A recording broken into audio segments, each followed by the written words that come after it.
Hey everyone, welcome back. This is Lucid, and I'm joined once again by Maryland. Hello, my friends. And yeah, so we're back. It's turn 32, and we've got some cool things happening. I guess I'll do a quick summary of last episode. Last episode, Uruk committing to fighting Xibalba, and that is not looking very clean. Meanwhile, he's getting absolutely munched from the backside with, I believe he had Pangaea on his capital last turn. Yes, he did. And like a turn away from a crack, I think. Right.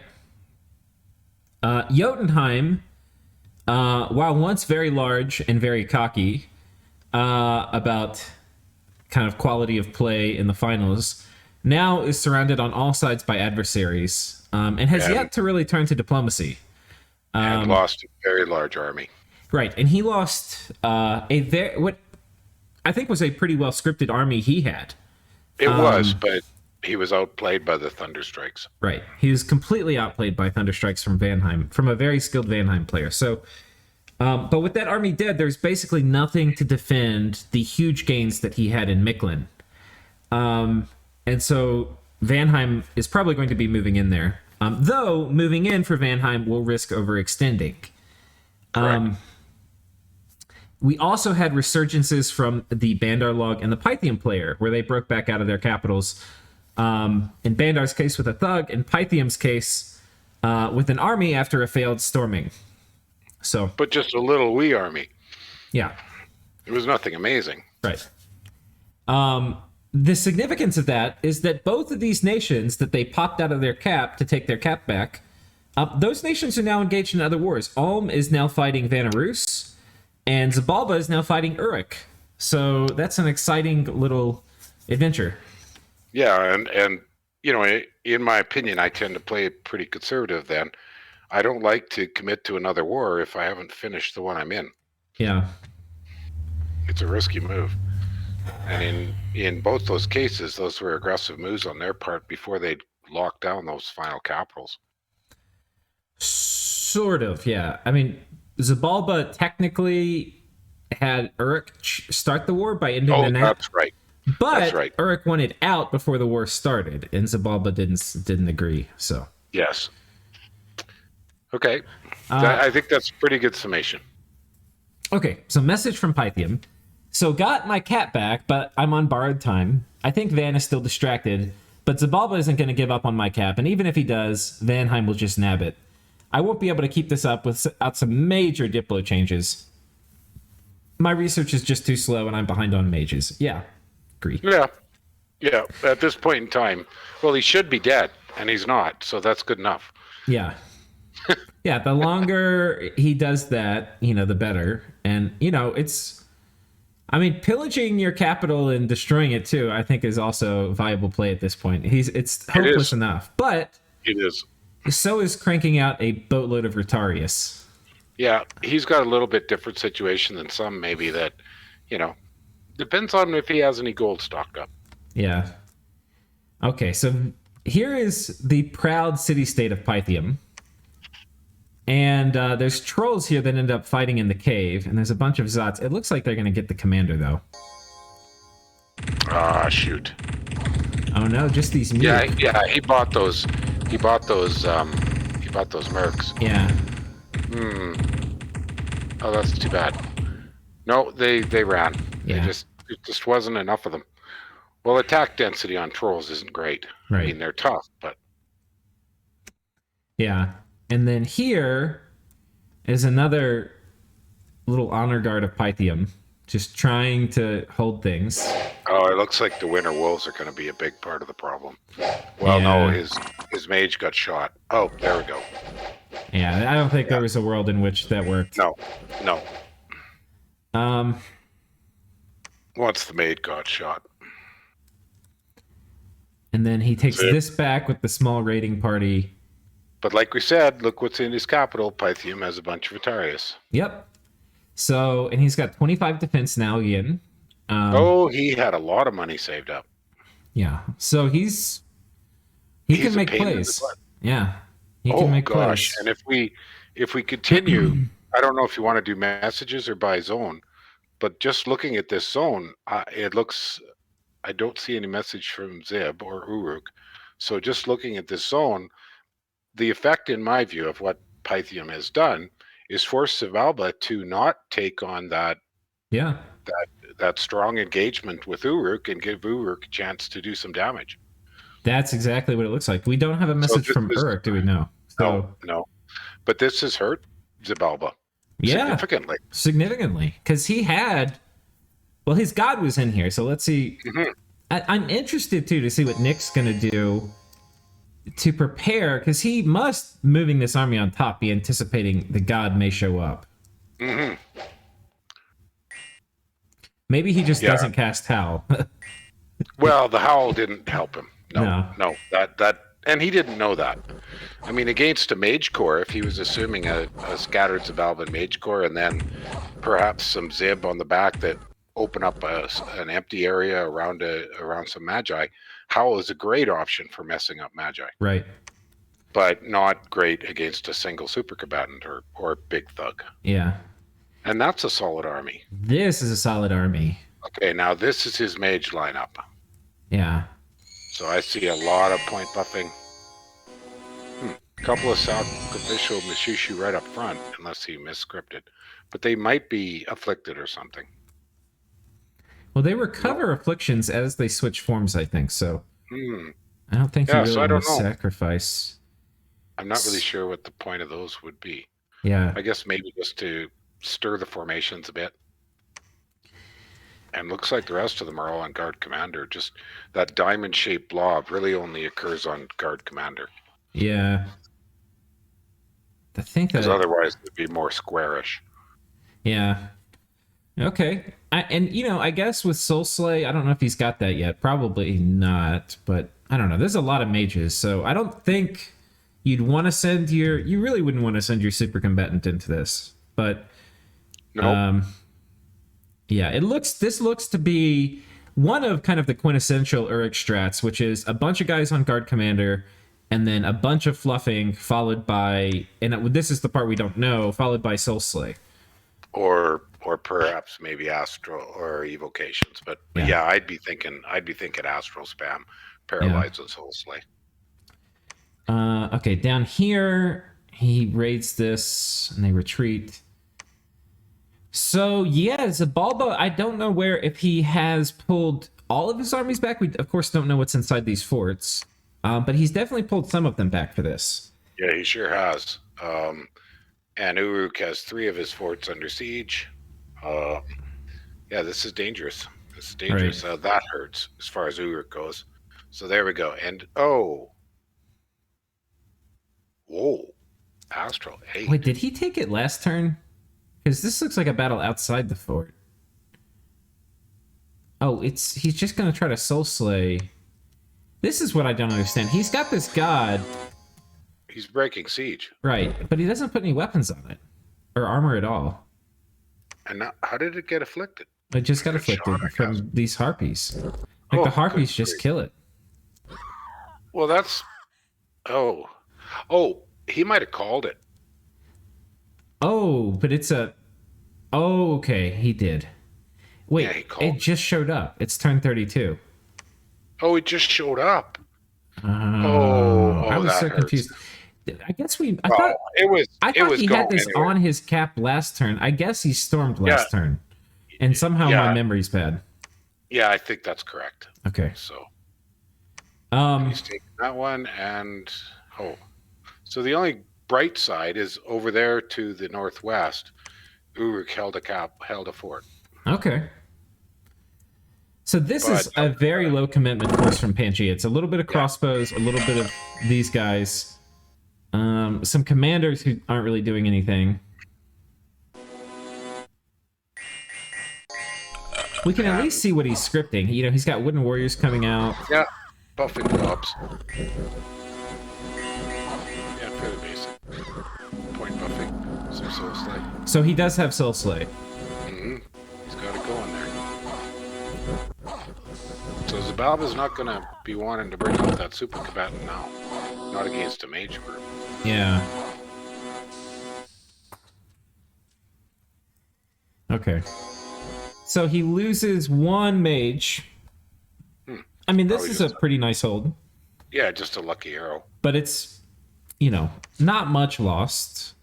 I mean, certainly Pan wasn't happy about that, but it's a delay. It at least delays some of the pressure. Right. But the giant white centaur blob looks like it's directly chasing the Uruk armies going at Zib. Yeah, I wonder where this one goes. This would be kind of telling. If he sends this one this way... I think it's going to go east to help his ally. Because he can clean up the rest of the stuff to the west whenever he feels like it. Yeah. I mean, on the other hand, he's probably agreed to give this stuff to Xibalba. And why help Xibalba take it? Like, if Xibalba's going to get it, they should have to fight for it. True, yeah. Not like Pangaea's really fought for much. He's just walked in and taken everything. Yeah, he hasn't had to work very hard. No. Oh, God. Well, we should read Pan's messages now then. Yeah, let's take a look. It's funny how we started with a Pythium thing, and then just through a connection of who all's at war with who, we're all the way on Pangaea already. Yeah, it made sense to me because the battles kind of, they connected to each other. Right. I've just been super tired when doing my turns lately, so apologize for the lack of messages. I'll probably send a bunch now to make up for it. So here's the good news. Obviously, as Master of Uruk, the members of Team Uruk that are loyal to their nation will follow me as well. Henceforth, Aran and Zian shall serve as my emissaries. Oh, so he got some seductions. Yeah, that's funny. Yeah, that's what he means. The rebel Nicknight will be brought to heel. His loyalist forces crushed, and their rightful duke, the Duchy of Uruk, will administer Pangaea's sensible economic regulations and the reclaimed lands. Right. Ulm ended his nap with Vanarus, so Vanarus is going to hit him from the south, or so I'm told. Ulm is massing an army, one province from our border, so I'm going to need to keep it... Go ahead. He wrote hit him in the mouth. Oh, yeah, okay. Yeah, I mean, he was being a little more aggressive than you were. Yeah, okay, that's funny. Yeah, I need to pay more attention because Sly's messages are normally filled with humor. So I'm going to need to keep at least a little something nearby. Those dryads will help, but my research sucks, so I can't be having them sit in the borderlands to preempt his army.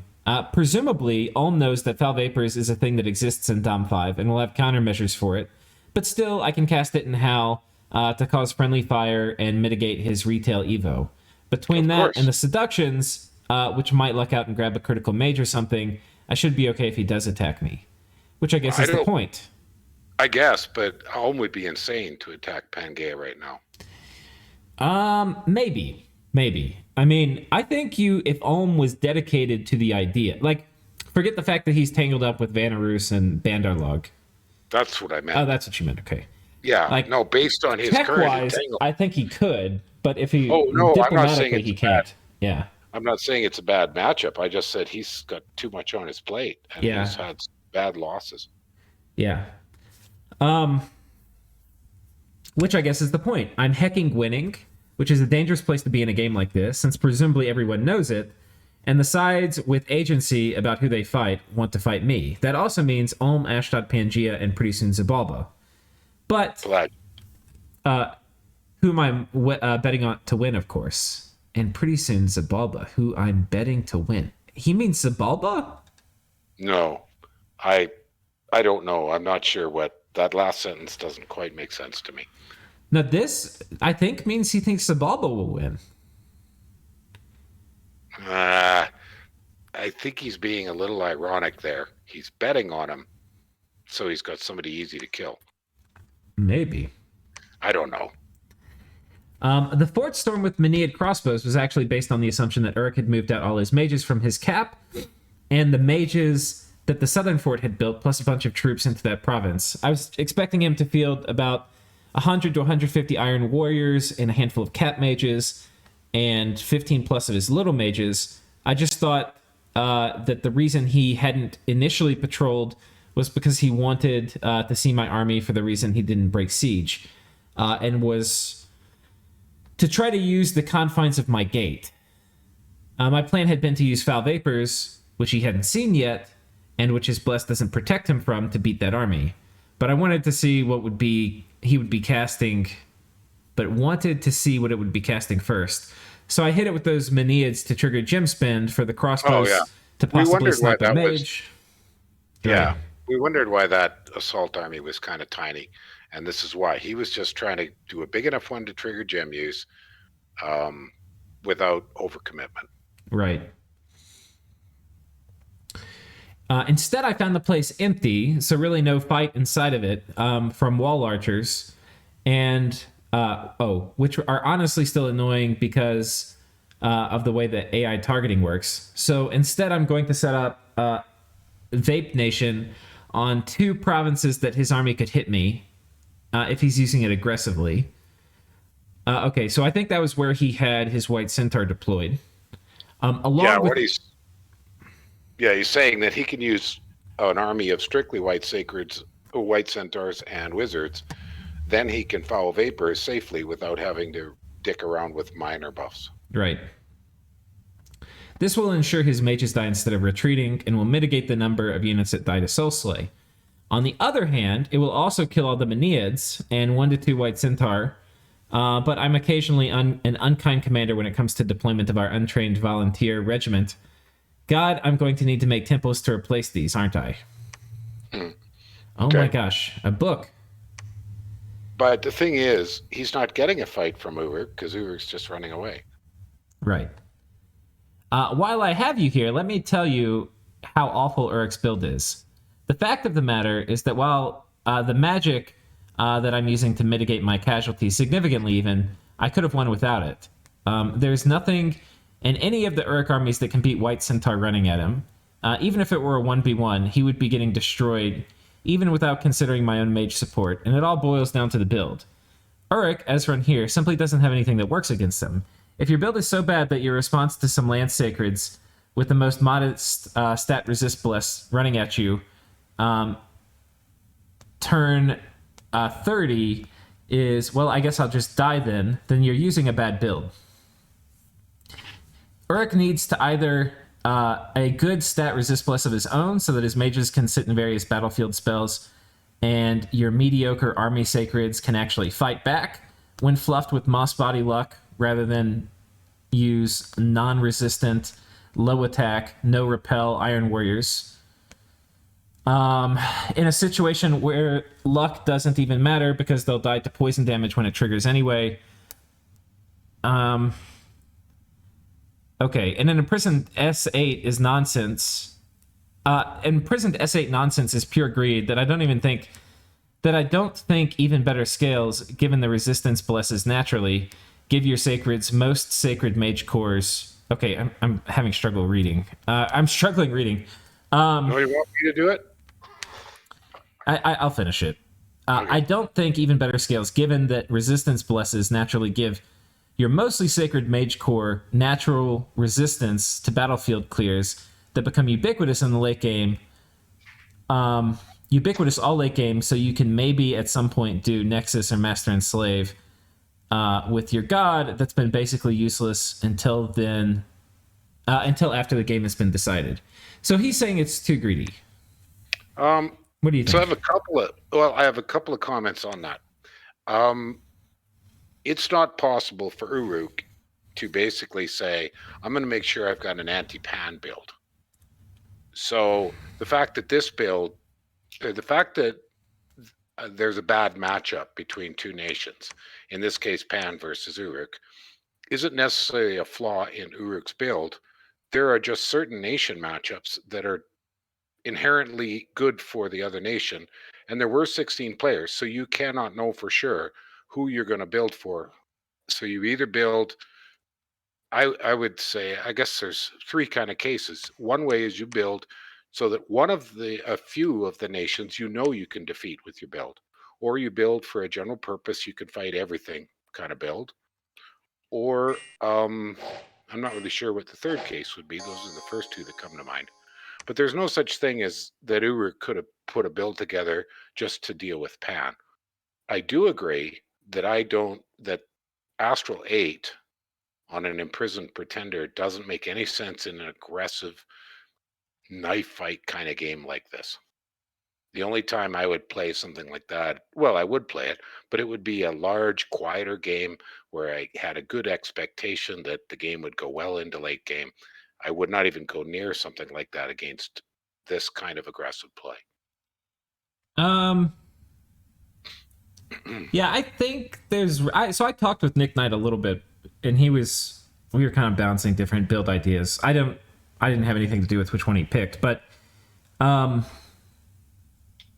there's greedy parts about this. Let's look at the Pan Bless real quick. All right, so he's got the resistances. He's got defense +2, larger, and blood surge. These are very basic. These are not super crazy bonuses. Like, no, it's very basic. I wanted to have a white Centaur to pull up, but they're going to get not a lot of bonus attack. They're going to hit kind of hard, but a lot of the harder has to do with blood surge. The larger's only +3 strength. And so we can look at it. If we look at a white Centaur, they are 14 strength. So this is going to be a 20 piercing damage spear, which is going to get a bonus from charge. If they go berserk, it's going to become a 23 damage spear. And if they get blood surge, it's going to become a 27 damage spear. If you can prevent the blood surge part, and ideally, if you could prevent it while also breaking the lance charge, so that, and I don't know, do you know if insects, will they trigger blood surge? Yeah, but hang on a sec here. Are you suggesting that you would build to protect against white centaurs? Oh, I think if you... Game. I mean, I think... There's 16 players in the game, and I can't imagine doing a build that is a specific counter to one of the nations in the game. No, I mean, I think the way I think about it is there's some nations in the game that have good enough sacreds where if they run at you, you kind of need an answer. And having a build that is set up to at least have something to say, something significant to say against those kind of rushes or those kind of early wars, I think that is an important measuring stick for your build in general. And if you're going to be able to hold off White Centaur, you're probably going to be able to hold off a lot of other kinds of aggression too. I just can't imagine sitting here and going through 16 nations, 15 other nations, and going, okay, is my build got a counter for their sacreds? Has it got a counter for their sacreds? You know, I just can't imagine doing that. But maybe you would. No, but I don't think you have to do that. I think if you take the hardest couple nations that are going to be in your era for their, for like a sacred rush, and it doesn't have to be a rush, but like turn 14 or something. If you have an answer to those, then you probably have a sort of balanced power curve in that, okay, they're going to run at me, but I have a plan. And that sort of, the way you'd respond to that, probably be the way you respond to many nations running at you, Yeah, I guess, I think we're coming to the same answer from a different analytical methodology. In that we're both saying that you do need to keep in mind, how are you going to deal with an aggressive rush in a game like this? Yeah.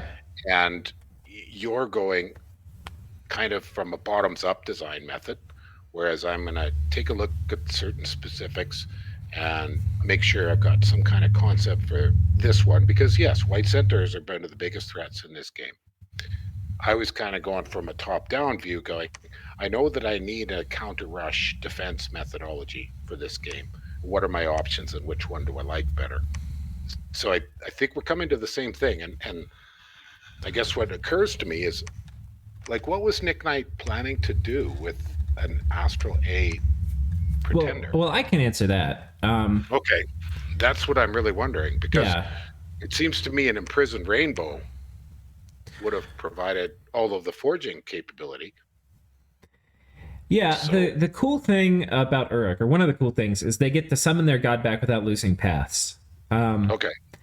And that gives you a bigger incentive on Uruk to take something really cool like a Titan than on other nations. So And, Uruk is a nation that wants to at least go to Thaumaturgy 6 or 7. I mean, 5 or 6, right, to get Soul Slain and Slave Mind. Sure. And that puts you not super duper far away from Master and Slave. So, I mean, this is like a later game thing, but if you can imagine having a Titan that's running around spamming Master and Slave, and if you kill him, he's going to get him back literally that next turn. That can be kind of oppressive. Like, he doesn't have to worry about path loss. He doesn't give it all. The only thing he's risking is the gear, and he's just going to drop 3 Master and Slaves at the beginning of combat. But I think what Sai's saying, and I think I agree with him, in a game of this size, because it's not a very large game, by the time you reach that, it's already decided who's won. Maybe. I mean, it was in our game tournament, and it was the longest. Yeah, tournament. But I mean, the qualifiers were 9-person games. This is a 16-player game, so yeah, it's going to go later. I don't know.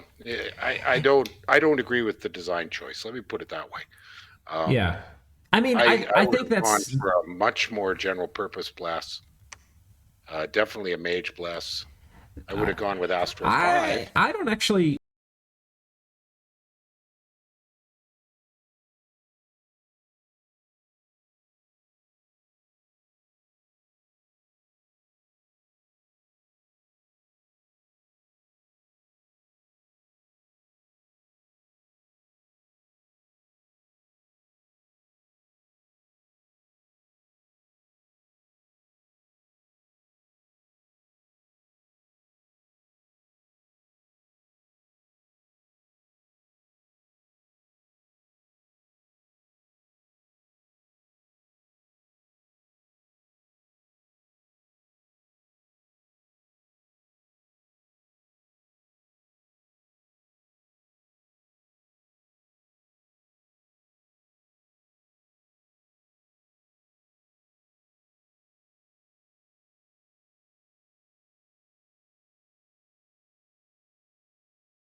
that I don't know. Pangaea's been pretty good about mixing in like great swords of sharpness thugs in their army and stuff, so I don't know how it would have gone, but anyway. I don't think it's so simple, but what I'd like to do, and I don't know if, when, how, if we'll do it, but I'd like to set up like a little test game to see. Maybe we do it at the end of this episode if we remember. We can go to a test game. We Here, can I'll pause make a it. note. You Yeah. want to, I'll just make a note. Okay, yeah. 32, wish list. Lucid and I test Uruk versus Pan. Yeah. We'll see if it's as... And it would be nice if we can ask the guys their actual builds, get the exact builds. We could get it pretty... I mean, we know they're blessed. Yeah, we can figure it out. Well, if we dig it up. I mean, it's simple. It's basically a scales Uruk versus this blood surge larger stat, you know. It's just a little quicker if we know the chassis to start from. Oh, yeah. Okay. We know the chassis for Uruk now, but I don't remember seeing Pan's Pretender I think anywhere. he has a rainbow or something. It's a rainbow. It's a Frostfather, if I recall. Oh, yeah. Okay, so we could probably build them. Okay, I made the note, so let's put that on the list, and we can work through and do that up. I don't see his Frostfather. Looking for it, but yeah. Oh well. But it's smaller than a Pandemaniac, so yeah, it might not show if it's in with a Pan. Yeah. I can't remember the exact. I think it's a combination of hit points and magic power determines which shows up as the commander. Yeah. We did this one, so one more. Okay. One more message from Pan. I'm constantly astounded by how expensive everything is for Pangaea. Like, I probably have the most gold in the game at this point, and I can't even afford to recruit my mages because I need 6 Minotaur to go with the 2 thugs I have patrolling Uruk to kill Nicknight's fountain when it wakes up. Oh, so he thought he had a fountain. He didn't know it was a Titan. No. Yeah. Yeah, a Titan is a little less greedy than a fountain, I think. But War Minotaurs are pretty useful in general when you've got a few buffs on them. And I wouldn't feel bad at all about sending them to fight some Iron Warriors where they actually use their big axes. But I need to cut a Dryad, or cut for a Dryad this turn. It's getting to the point where I'm going to be giving Leogryphs a serious look. Yeah, Leogryphs aren't bad. I've actually summoned them before. Mm-hmm. And don't even bring up the Harpy patrollers. Harpy are extremely useful around fort walls for purposes of patrolling at an order of magnitude better than wolf cops. Such that I only need 1 stack per province to keep unrest tampered down. They're absolutely worth the gold. I'm going to need to move out of that one fort soon, since it's already on the border of a 5k pop, and I think the patrolling there is killing a few too many brigands. Is going to kill a few too many brigands when doing their jobs. Okay. I'm surprised because he doesn't have a lot of blood hunters, and normally he's got good growth.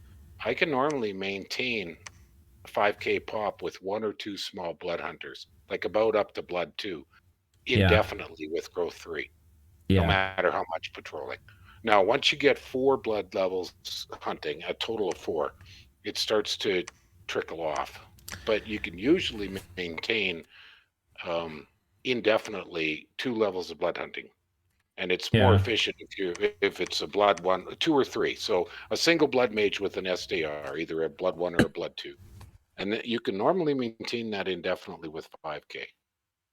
Yeah, I don't know how densely he's doing it. I've actually transitioned to blood hunting harder now, where I'll put more. I usually do, because I think it's better off to blood hunt harder and then move on and then keep attacking. Yeah. But which I think is what he's doing, but I'm not sure. He's got 4 blood hunting provinces. This one's at 5k, this one's at 7-ish k. This is 6.5, 7. So I think this is the one he's looking to roll out of. But he's not a full blood nation, so normally I would expect Pan to only have 1 or 2 blood magi per province. Yeah. Because he has to use Pandemoniacs, and you're not going to have that many of them. Right. But this is a pretty sizable blood economy for Pangaea by turn 32. It is actually. Yeah. It is actually. And so I'm just a little surprised he's short of pop already. Yeah, it's just this one fort. So it's a first world problem for sure. Yes, absolutely. Good way to put it. Okay, so anyway, we've talked this to death about Pangaea. Yeah, I think we covered it. One quick question. Can we just look at the graphs? Because I think of the province graphs, what we're looking at is it's now a Vanheim Pangaea competition for the lead. Yeah. Yeah, Vanheim's a bit in the front. But they are very dominant now. Right. Ind is catching up. And if we look at it, oh my gosh. Speaking of, let's take a look at Vanheim here. Oh my gosh. Jotun has utterly refused peace, where he gives away any provinces, and he managed to avoid any big fights until he could attack with his Turbo Skelly Communion. I was well prepared for that, though. Yeah, we saw that. Yeah, we saw that. It was a masterclass in crushing Skelly Spam Communions. Yeah, it was a stack wipe. Yeah. Given recent developments among my neighbors, they are all at war with other people. I have decided to take all of the former Mictlan. That gives me a border with Pan, which could be important, as Pan is the most likely player to attempt a throne rush. Research is slow, but at least I have Thunderstrike and Storm. My site searches are finally giving good results, and combined with the gym sites I'm taking from Jotun, I now have a somewhat decent gym income. Good. Gyms in Mictlan are also going to help. In addition, I have places where I can get witches and sages. ... Ooh, sweet. Yeah. Witches are the earth nature guys. Right. And that's good for him. Yeah, I mean, I think he has smiths. So I think he has access to earth already. I don't know what his nature access is, though. Very minimal, if I remember correctly. It's not in the nation, but he might have... I don't know. Normally, if you're playing one of the elves, you want to get a nature dude. Well, one of the things I love about witches is they're great lion skin, lion pelt fortress. Yeah, that's a good point. They're dirt cheap. Yeah, they're dirt cheap. They're 85, I think. Yeah. Or 90. They're quite cheap. So, no, witches are a good independent mage. They're not the top of the top because that's shaman. Yeah. But they're very good. And what did you say was the other independent? Oh, Sages. Sages, which is huge because he doesn't. Yeah, I don't know if he has any Astro yet. So. Well, they boost his research. They give him communion slaves for Sabbaths. Yeah, all kinds of good things there. Yeah, that's super good. But I mean, he's just walking through, and he's taken all of Mictlan this turn. Yeah, that's it. And he just cut off Ashdod, so he's locked down his fresh border. He didn't even want this war. Jotun forced him to take all of this stuff from him. Basically, not really, but sort of. But look at what a lovely position he's in. He's locked down the last counterattack from Jotun, because the other two possible Jotun counterattacks are locked down by his allies, Pelagia and Ashdod. Yeah. Now he can sit there and slowly consolidate. And he mentioned this border with Pan. It looks like he's eyeing this throne. He probably doesn't want Pangaea to rush. Well, but he's in a position where he could rush too. He's got 1, 2. Well, this would be 3. Okay, no, he doesn't have that many thrones. No, he didn't luck out getting thrones. Other people, but he got the territory. So his gem income is going to crank up. I think he's just saying that if he has to counter a throne push by Pan, he's now in a good position to do it, and I agree with him there. That's a good point. Because he's in striking range of those two, the one Pan owns and the other one straight north of it with Pelagia that no one owns yet. Those are 2 hinge points for him in any kind of throne competition. Yeah. I would say those are his hinge points. Okay. What do they call those in military mapping? They call them decision points or decision nodes. Okay. Cool. Okay, I think Van's done then. That's Van's easy. done. We've done Pan. We've done Van. Jotunheim. Violently defending. Anything to not have to do Diplo. But where's his other? He had another Turbo Communion available, but I think it's buried under a siege. Oh, maybe no. Well, let's look. I mean, there's just so much going on here. So much senseless violence. So, a Gaija and some Herdmen. I wonder if there's a Death 2 Gaija. These are just little counter raids. Yeah, Death 2. That's a pretty efficient little counter raid. Yeah. I gotta let you do this yourself for a second. Be right back. All right. Sends a Scrotty in here against Pelagia. the most stock standard Scotty you could ever imagine. He's going to do the nature buff. This is why you start in the original form, is to do Moss Body. Then he switches form. Sometimes I'll also do Bark Skin, but you don't get much out of it because your natural protection's 9.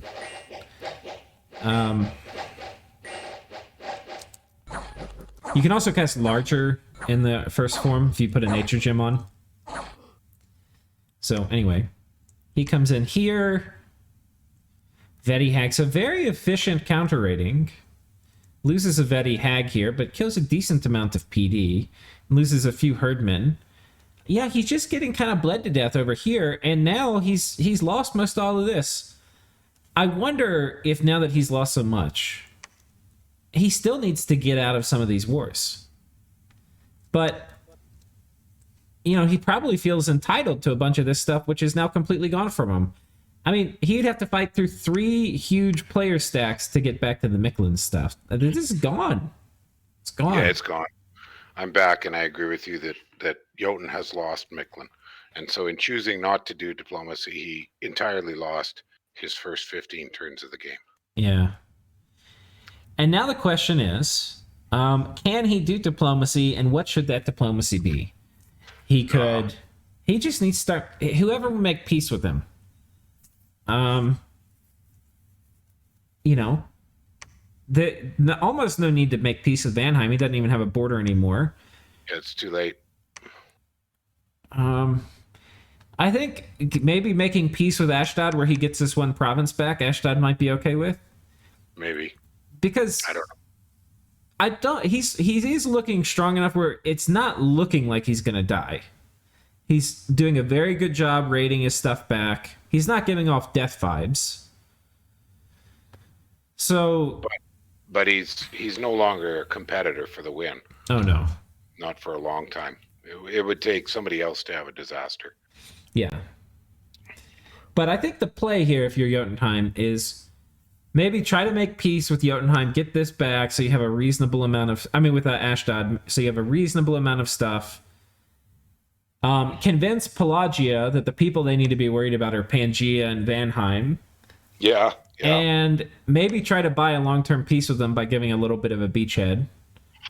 Well, and I would happily... here's what I would do if I was Jotun, if he could. He no longer has a border with Vanarus, so might as well make peace. Yeah. Because Tis has got in the way. I would try to negotiate with Vanarus, help. I would try to get peace with Ashdod at all cost.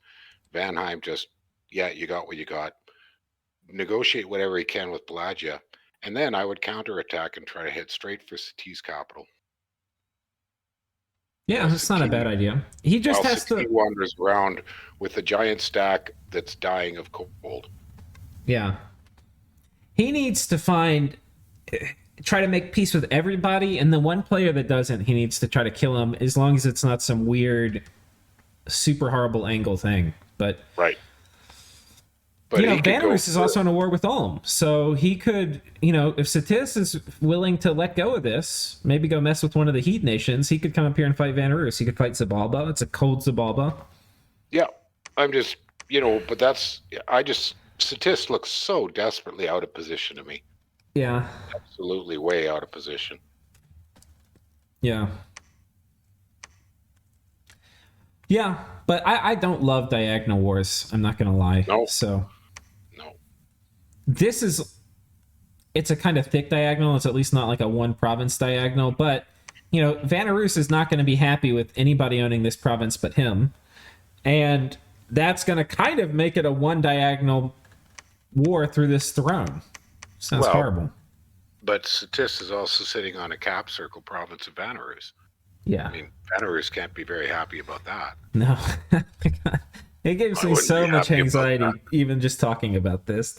Like when you said that, he's sitting on a cap circle of Vanarus. I'm like, no! Yeah, with a gigantic army. And that's supposedly his ally. Cold-blooded stuff. What the fuck?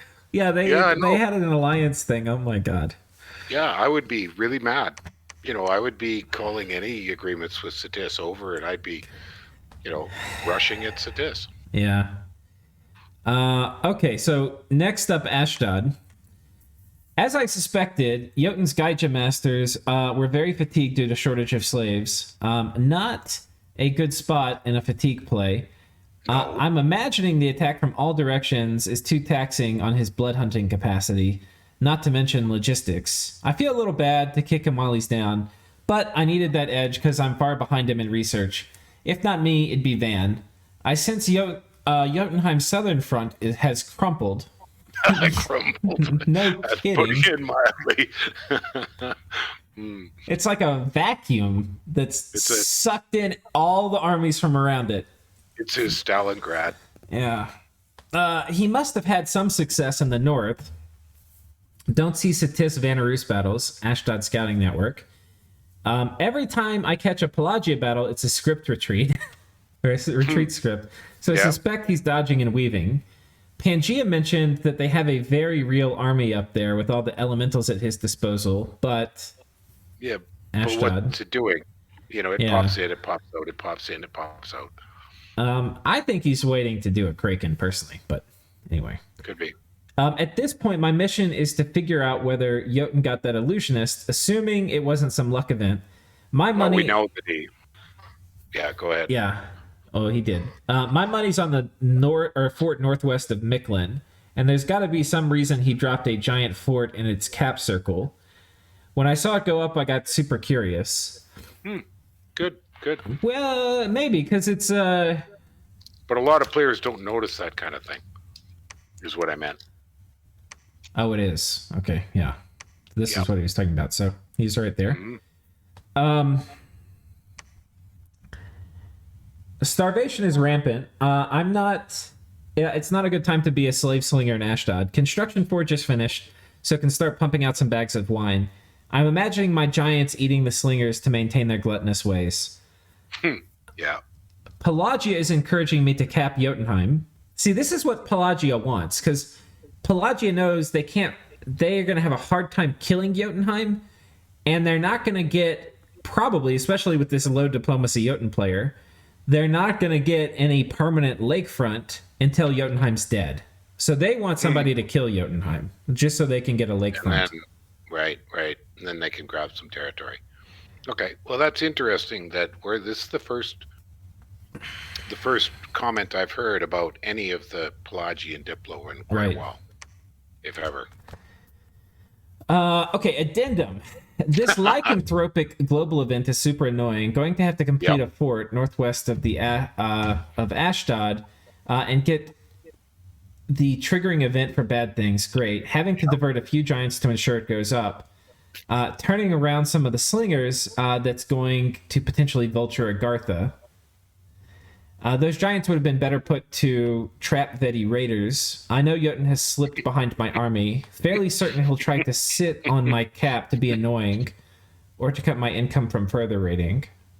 But I think we kind of know that most of those Vedi raiders are dead now. Yeah.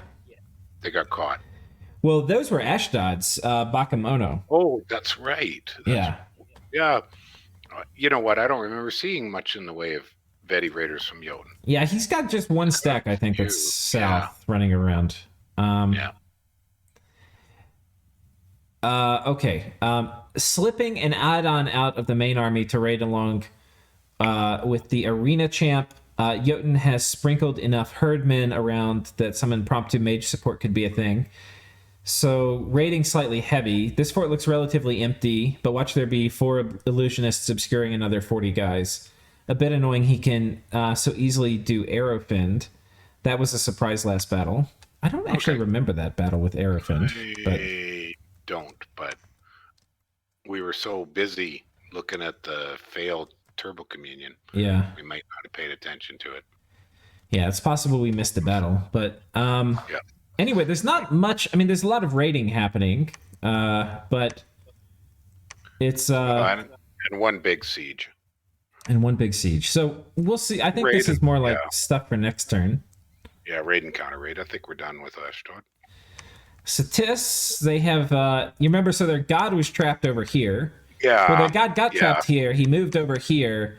And he moved his army to consolidate with his god here. So he did kind of what I thought he might do. I don't know. Yeah. I think it would have been less damaging and lower risk. He's got Twiceborn on his god. I don't know when he cast that, but he must have found a lab along the way somewhere. Yeah. I feel like we might have skipped a turn at some point. I don't know. Because our episodes don't match up with our turn number. So anyway. Yeah. Okay. Black dogs, were those independent black dogs? Yeah. You just saw. Okay. Yeah. Okay. So now we have the eternal question. Did Vanarus accept Statis coming in here to save his god? With the understanding he will get it back? Well, we'll find out. Because there's a huge ass army right next to Vanarus's capital. Yeah, absolutely. I mean, this is a thing, like, this would make sense if Statis pieced out with Jotunheim and said, I'm going to eat Vanarus, and then he does. But that would be in contradiction to the peace that these two have allegedly made. I know. So, this is such weird diplomacy in this corner. So what happened there? Oh, independence and then a scout. Vanarus had no attacks. All right. No defenses. So he's pushed everything north to go fight. Oh. Oh. Yes, he did have a fight. So Ulm has moved an army onto the Vanarus throne. And Vanarus fought him on top. Yeah, and if we look at this army, it's got a few shamans, a lot of guardians, who are these guys with the black halberd. Yeah, and a few priests. A few of these guys with the two-handed mauls. A few priests. 5 or 6 possible Iron Darts casters. Oh. Ooh, a fire random. Well, flaming arrows, that's not enough crossbows to really be worthwhile, but yeah, maybe that's the plan. Now, on Vanarus's side, he's got a lot of archers. I would say probably 80. Yeah. Oh, plus these up here is part of the PD, which is another 30. He's got some Evo bait corpse constructs up in front, with some Ichthyids behind. Again, Ichthyids have a kind of high HP pool, so they're kind of evocation bait. And then behind that, he has a ton of these berserkers. Mm-hmm. And his mage setup, he's got a bunch of these sages who come in a bunch of different flavors, but I think, some of them are air too. I don't see a lot of gems on them. No, I see some slaves in the back line that probably got shoved there because they couldn't fit in the squares. That's a good point. Yeah, the slaves. But you can use slaves on any other commander within, I think it's a range of about 10 squares. Yeah. So they don't have to be very close. Earth 1. Okay, so it looks like it's going to be mostly evocation. And if he has Thunderstrike, which I'm guessing he does, okay. Well, I saw a Sabbath Master go up. There's Storm. And Storm means Storm Power. And Storm Power means Air 3. And Air 3 means Thunderstrike. And also Lightning Bolts for the Air 1s. And there's nothing wrong with Lightning Bolt. This is going to be a short fucking battle. Yeah, it's not going to go well. You do not want to see, because especially how they're bunched up, if you were worried about Thunderstrike, you do like spread out sparse line formations. So Alm did cast Flaming Arrows on crossbows. That's kind of a shame. Yeah. That's not going that much. Fortunately, a lot of misses. This is the evocation bait. Oh, he's got Iron Blizzard. Yeah. But it's wasting the money. PD. He did the evocation bait with the PD and these guys up here. And Iron Blizzard is very fatigue expensive. So these guys are already fatigued out. Yep. One thing you can actually look to do. They're in a swamp and cold. Yeah. Ouch. These guys all have fire resistance. It's kind of worth, if you think the battle's going to be long, it's kind of worth it to cast Resist Cold. It's not something you think of a lot of times, but it can be worth it. Because that's going to save them. It's basically like 2 reinvigoration. Oh, you mean, the Resist Cold from 1 fire path. Yeah. Yeah, that would have helped. And the swamp is adding to it. But yeah, you can't fix that really unless you have it in your bless. I'm surprised he didn't cast Earth Power on them. Oh! And there it goes. They were missing far out, but now that they're closing in, the thunder strikes are hitting. Yeah. But the Iron Blizzards are hitting now too. He's getting friendly fire on the Iron Blizzard too, though. Oh! Ooh. Wow.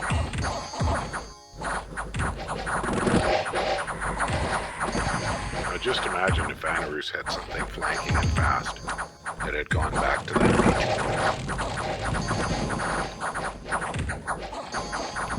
How fast are those berserkers? Are they a bit speedy or are they? 10. It's not. They're average. Yeah. Yeah, they're not probably going to catch too many of the priests. Man, some of these Iron Blizzard shots, though, are just shotgunning in here. Yeah. And he doesn't have Arrow Fend, which would help. I think that does block the Iron Blizzard, so. Yeah, it does. As far as I know, it blocks anything with the projectiles, right? As far as I know. Yeah. Well, sorry, that's not an evocation. Yeah, without area of Okay, effect. but yeah. Something along those lines, anyways. Oh, is that a little bit of slime, or was that Ooh. poison?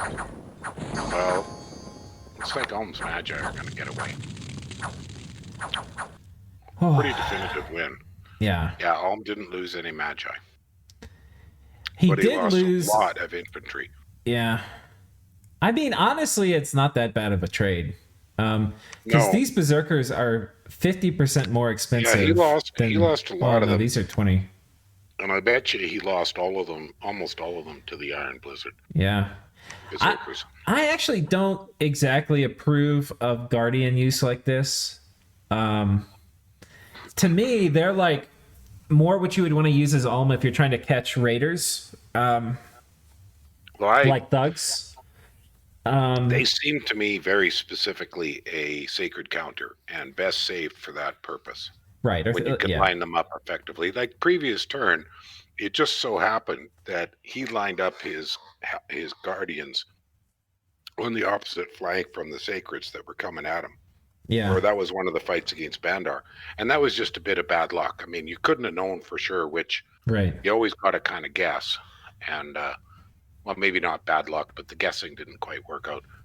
But to use them as a front line, no, I would not be using these as a front line. Yeah. He's got cheaper options that hit just as hard. Yeah. The other question I think you have to ask if you're playing Ulm in general, like if not this particular player, but Ulm has a huge research advantage. But you have to say, like a lot of people I think get in this mindset that like, oh, I have a research advantage, I'm kind of winning. And I've won a lot of games where I did not have a research advantage. And that's because you have to use your research advantage for it to count. It depends exactly what it's a research advantage in. Right. And how are you taking advantage of it right now? Yeah, like you can do, there are nations that do exceptionally well with highly focused research that barely cracks higher than level 6 in 2 paths. Right. Certain blood nations can do almost nothing but blood. Right. Little deviations into alteration and enchantment and maybe conjuration.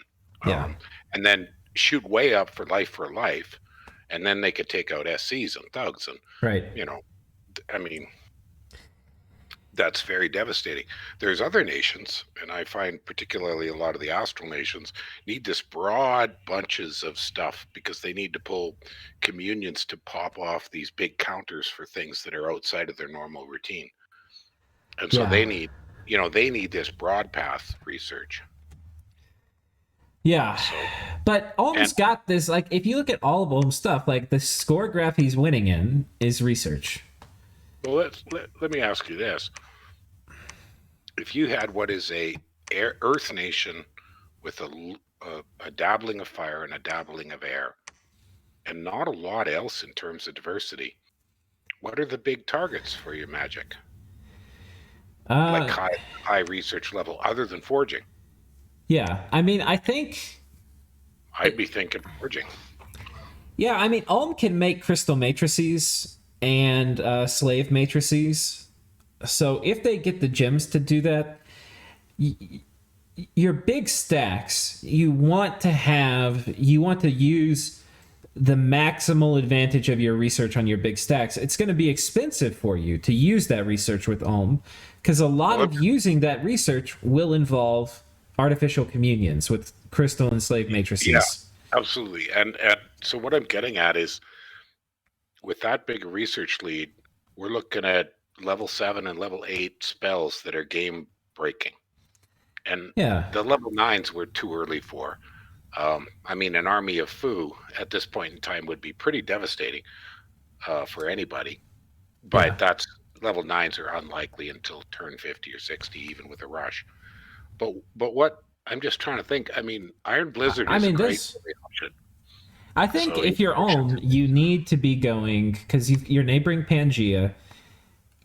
You're going to do construction for the research rush.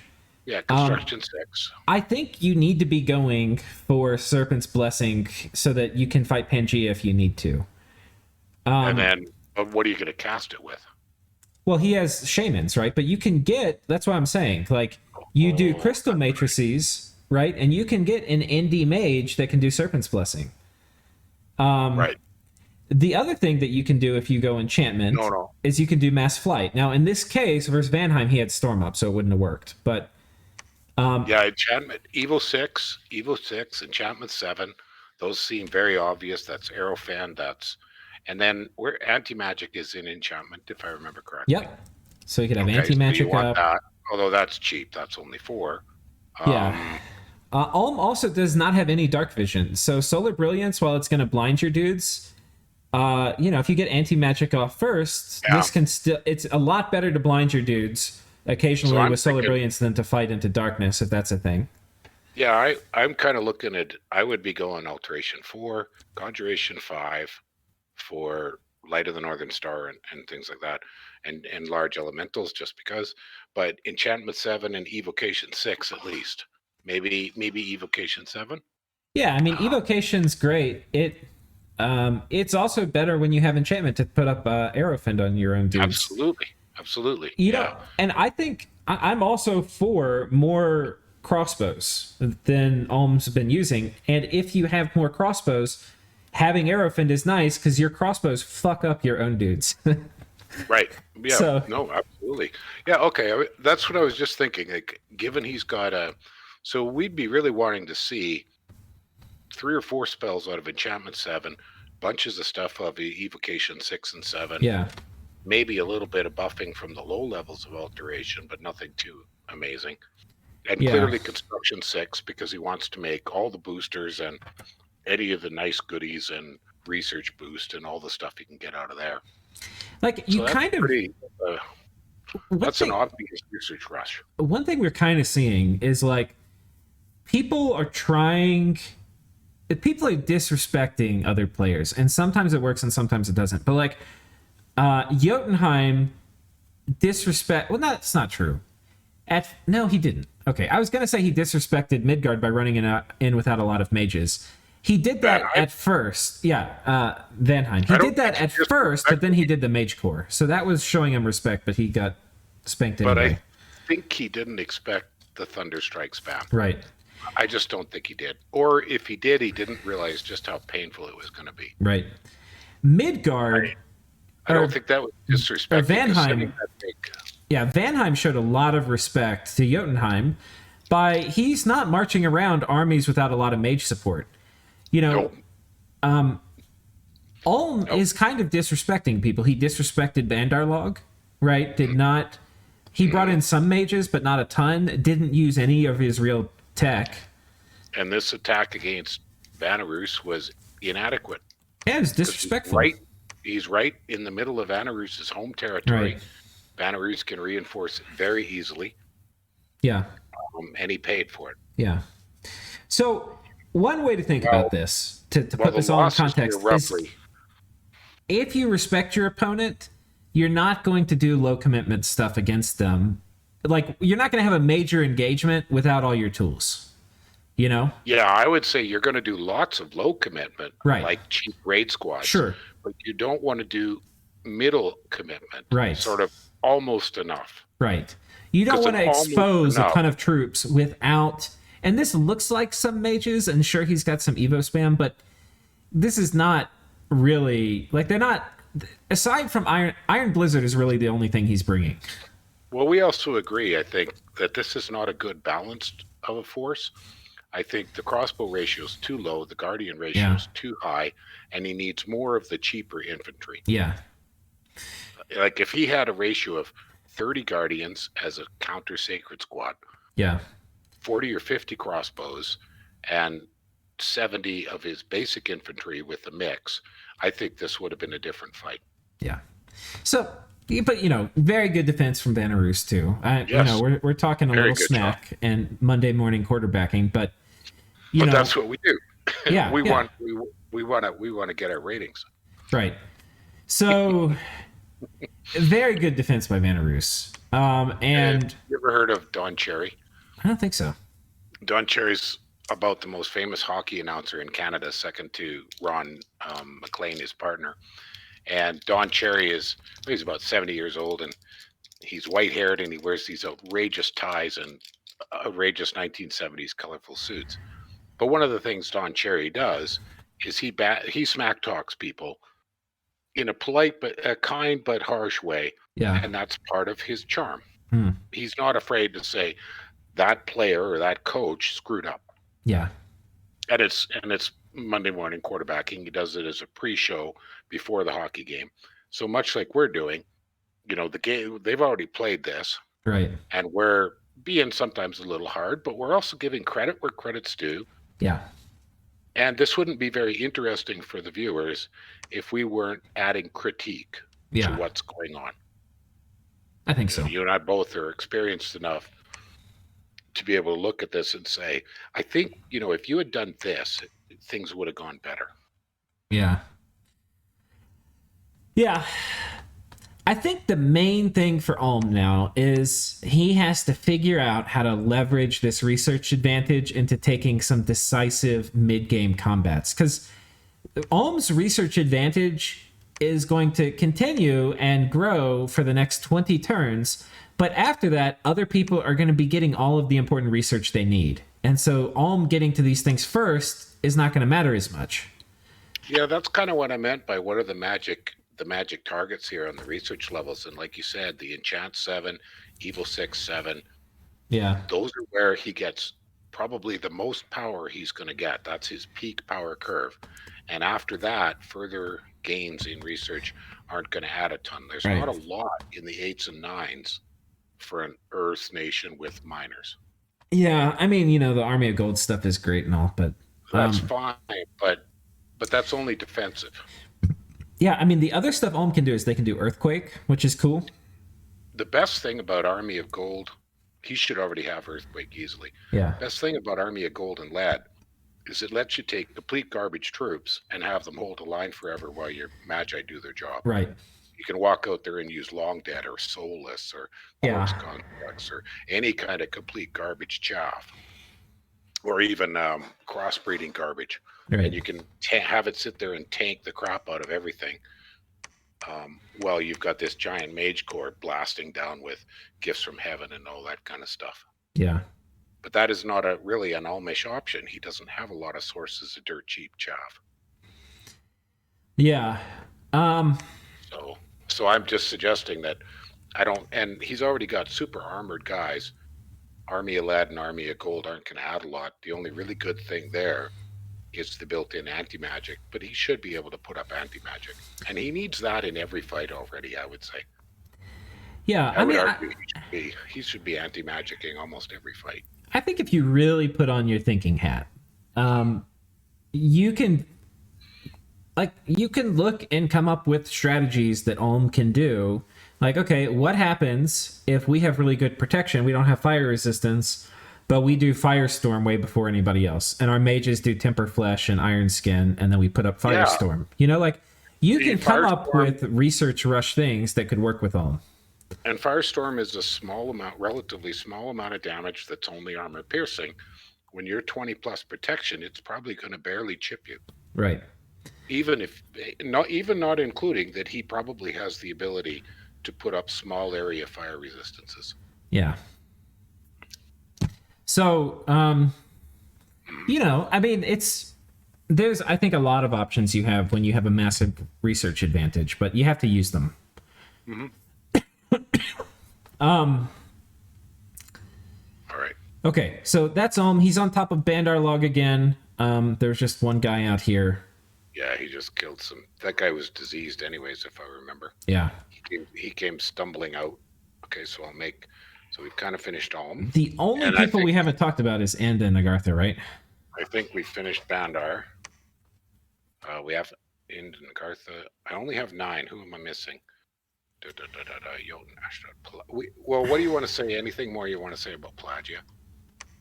Let's take a look. I think the big variable is if that ancient Kraken has made a reappearance. Yeah. Do you see it? It's looking very stealthy. Yeah. Don't know where it is. Okay. So I guess that's it for Pelagia. I mean, he's clearly going to try to take this fort now. Yeah, we're going to here, but we'll see. I think he should take it. Yeah. He wants to form a clear border with Vanheim. Yeah, I think it's a good idea to take it here. Yeah, me too. And then he's got the freedom to do what he wants after. Jotunheim's they're not giving off death vibes, but they're not giving off vibes like they're going to want to plow into a doom stack either. So looking at my list, that's 11, assuming I wrote that we're done with Citis. City. Okay, so end.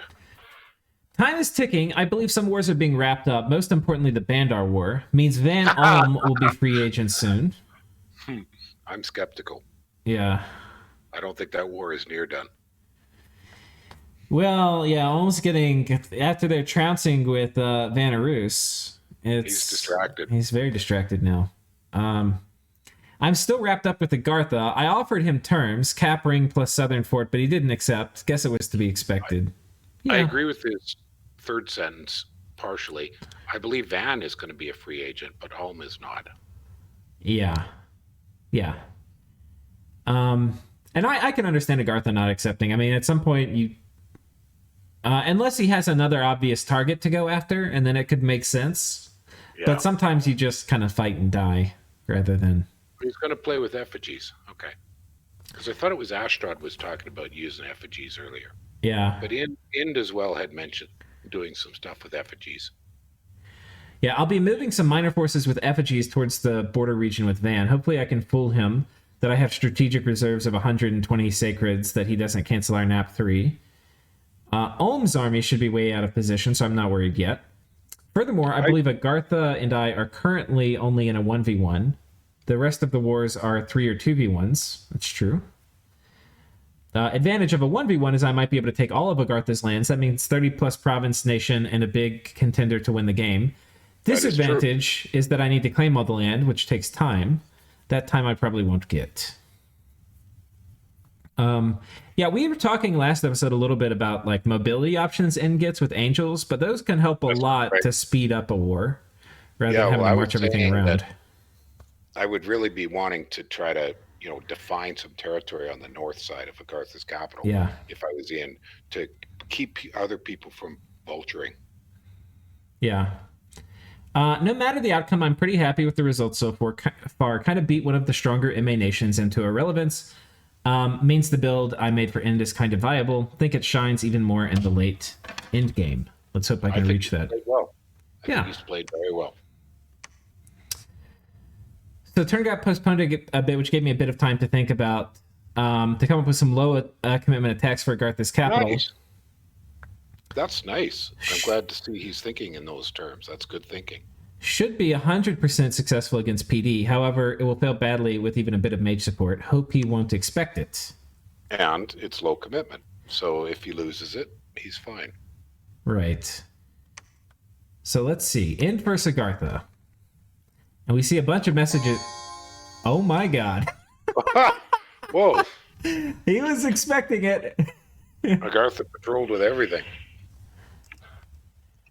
Okay, but this is really low commitment. It's one cap mage, which takes one cap mage turn, and then a very minimal Okay, they don't even get their script off. Oh, they're paralyzed. Yeah. Well, the old ones. Okay. Well, that was quick. Pangaea, that's probably just a scout. Yeah. In scout. Vanheim scout. Okay, so. Oh my gosh, so Agartha didn't move. He's just parked on his capital. Yeah. And now Ind knows his script. Did it actually run the script? Oh, well, he knows something. So look, Ind circled way to the north. Yeah. So he's doing what I suggested. Yeah, he's gonna. If I was him, I'd keep doing that. I'd build that circle and work my way around and define that this is all inland. Right. Yeah, that's a good idea. I think he's. Oh, this is scary. I mean, let's take a look at it again. I think it was everything. That's a beast. That is a beast. But yeah, but look at the layout. There's nothing very good here. It's kind There's a lot of Hoburg. It's kind of a muddle. He's got some things fixed. Like he's got line formations now with the shard guard at the front. Yeah. These guys behind him. Yeah. I don't know what the script is for these guys. Maybe like protection casting or wooden warriors. Maybe he could do wooden warriors with 2 gems.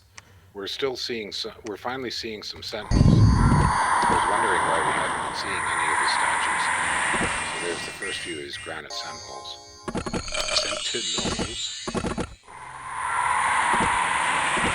Yeah, okay, so they're not using gems, so we don't really know. No, but the advance is going better. Yeah, these guys are still running in front of the shard guard, which is not ideal, but no, but these Hoburg are probably going to get melted from these magma kids, though. Did he lose? Yeah. He lost a few Hoburg. Yeah, so they just got heated up. Yeah. Well, that's a risk. Those are some good-sized mage cores. Yeah, I'll take a look at what Ind's rolling out with. So I think this army would struggle against that Agarthan army, but the damage on both sides would be hefty. I think that Agartha army would crush this, unless the scripting is... I don't know. He really has to make sure the shard guard makes contact first. If the shard guard makes contact, I think I would crush that. But right now, what he's going to have is he's looking at the way he's got it set up. The magma kids are going to kind of move at a diagonal to the middle to engage the big group. Yeah. That way you'll have magma kids interspersed all through all the other guys, and they'll overheat them. Yeah. He probably wants the magma kids on attack rear. So and the little staggered farther back. Yeah. Let the shard guard hit first. Okay. This is, it's been like this for a couple turns. How they choose to move is going to matter so much. Do they doom stack? Do they raid? What are the trade-offs? I mean, Ed has some pretty easy options where he can move this army on top of forts. But if he does that, this Agartha army is going to get free reign because these forces even combined, I don't think, could fend off this Agarthan army. If the Agartha army was to push at Ind, Ind would be a little challenged. Right.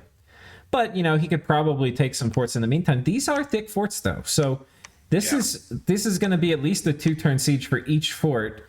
In the meantime, that could buy a lot of time for the Agartha army. And he's still sieging the one on the plains. It would be really nice to finish that one up. The one on the farm, I mean.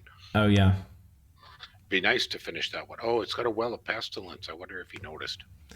Yeah, I might save that one for later. I don't think I'd want to move a big army on top of that. I wouldn't. If I was going to siege it, I would siege it with absolute garbage. Yeah. Like militias or slingers or something. Or even hawks. All right, so this one I think is, it can go either way still. But I think Agartha's losing initiative. That's our last 2 nations, so I think we've largely wound it up. All right. Well, thank you all for joining. Yeah, thank you very much. Thank you again, Marilyn, for your continued. We've spent a lot of time together talking by now, haven't we? We sure have, and we're getting a better rhythm and a little better. We're having a few more gentle disagreements, which are very interesting because they highlight there's no perfect way to play this game. Yeah. There's just too many too many tools in the toolbox. You know, you got metric wrench sets, and you got imperial wrench sets, and you got weird old Whitney screwdrivers, and you know, bizarre old stuff from the Victorian ages that every once in a while can fix something. Yep. You know, you got your brass hammer, and I'm making a metaphor here, but I think it's applicable. I think sometimes playing this game is like trying to fix one of those old early turn of the 20th century steam engines where everything was handmade on a lathe. And the repairs would you'd pull a part off and you got to run it back to the machine shop and, you know, weld on it or braze on it and then machine it back again. Reminds me of that, which is totally different than nowadays. You go to fix your car and either you can't do anything or you just buy a new part. Right. This isn't like that. Yeah. It's not it's a complicated, it's like a woman. It's complicated and you know, must be handled with care.